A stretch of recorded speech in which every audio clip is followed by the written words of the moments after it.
Hello বন্ধুরা, শুভ সকাল। কেমন আছো তোমরা সবাই? আশা করছি অনেক ভালো রয়েছো। এখন সকাল 5টা বাজে। ফাইনালি একটু জগিং করতে এসলাম, ছুটতে এসলাম। তো এখন কুয়াশা রয়েছে, দেখতে পাচ্ছ। আর ধান দেখো, এই দিক থেকে কুয়াশা রয়েছে। এই সময় কিন্তু আমি ছুটতে এসলাম।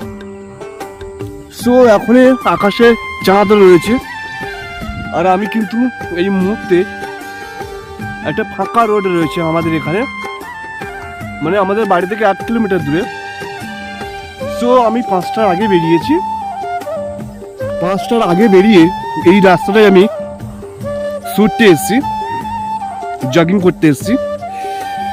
সো বুঝতেই পারছো,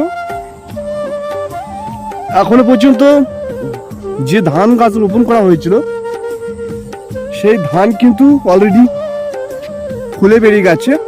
আপনাদের সেই ভিডিও শেয়ার করছি। আর এই মুহূর্তে পুরো সম্পূর্ণ মানে কুয়াশা ভরে রয়েছে। আমি যখন সকালে ঘুম থেকে এসেছি, আমি যখন সকালে ঘুম থেকে উঠে মানে শুচ্ছিলাম, তখন দেখি পুরো কুয়াশা রয়েছে। সো বুঝতেই পারছো, ভালো পরিমাণে কুয়াশা পড়ছে। দেখুন এখনো পর্যন্ত এই সমস্ত সাইডগুলি কুয়াশা ভরে রয়েছে। তো ধান দেখতে পাচ্ছ অলরেডি ফুলে গেছে, ধান বেরিয়ে গেছে। যারা গরমে ধান চাষ করেছিল তাদের কিন্তু ধান বেরিয়ে গেছে অলরেডি, দেখুন।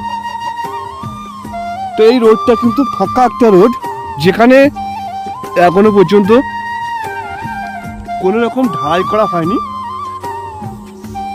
ঢালাই নেই, মানে ইটের রয়েছে।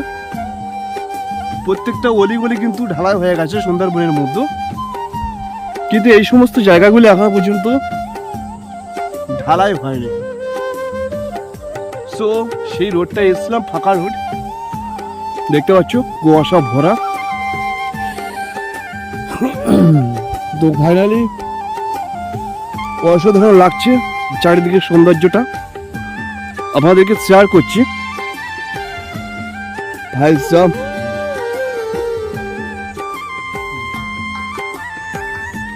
এই হচ্ছে ভোরবেলার প্রাকৃতিক সৌন্দর্য, যেটা সুন্দরবনের মধ্যে।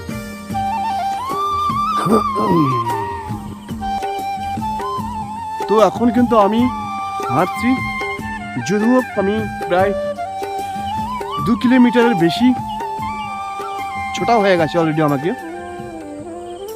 তো খুব কষ্ট হচ্ছে, অনেকদিন ছুটি না। তো যাই হোক, একটু শরীর চর্চা করা প্রয়োজন প্রত্যেক মানুষকে। দেখুন, শরীর চর্চা করলে লং লাইফই রয়েছে, বাট তুমি যদি শরীরে বেশি আরাম দাও, তাহলে কিন্তু তোমার শরীরের মধ্যে যে কোনো একটা মানে ঘাটতি তোমাকে থেকে যাবে। সেক্ষেত্রে বলবো রেগুলার শরীর চর্চা করো, ঘুরো। আর আমি কিন্তু চেষ্টা করি নিজেকে একটু পরিবর্তন করার জন্য। দেখো মা, এখনই দেখতে পাচ্ছেন চাঁদ মামা রয়েছে। তো চাঁদ মামা কিন্তু এখনো পর্যন্ত দেখতে পাচ্ছ জেগে আছে। আর এই দিক থেকে সূর্য উঠবে, এটা হচ্ছে পূব দিকে সূর্য উঠবে। তবে এই চাঁদ মামাটা বসে গেলে।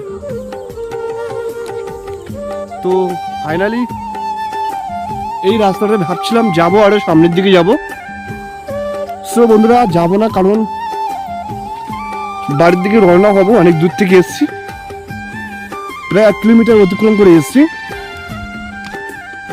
টোটাল 2 কিলোমিটার ছোটা হয়ে গেছে অলরেডি।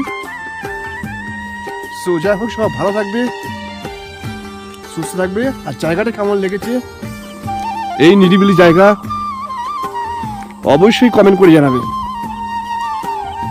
আর হ্যাঁ, চ্যানেল নতুন হলে সাবস্ক্রাইব করে পাশে থাকবে।